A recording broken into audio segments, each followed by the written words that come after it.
كنت بلعب سكيت في بورسعيد، بس في الفيديو ده حصلت حاجه غريبه جدا يا جدعان، حبيت اشاركها معاكم، لازم تشوفوها.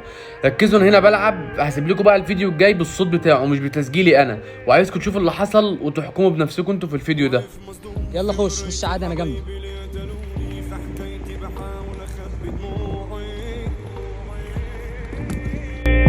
حتى اللي كانوا يوم جنبي جرحوا قلبي وقتلوني وكانوا مبسوطين بدموعي.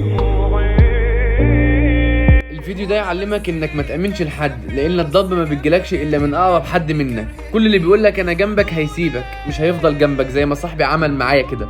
صاحبي ده انا كنت بعتبره اكتر من اخويا، غدر بيا، ما كفاهوش ان ايدي مكسوره من السكيت، شكله كده كان عايز يكسر لي رجلي كمان. بس انا عادي كملت لعب وعملت حركات وقعدت على السكيت وعملت باك لورا وخربت الدنيا، وما حسستوش ان انا زعلان ولا اي حاجه خالص. لكن هو عيل غدار وانا عارف ان هو غدار. قال لي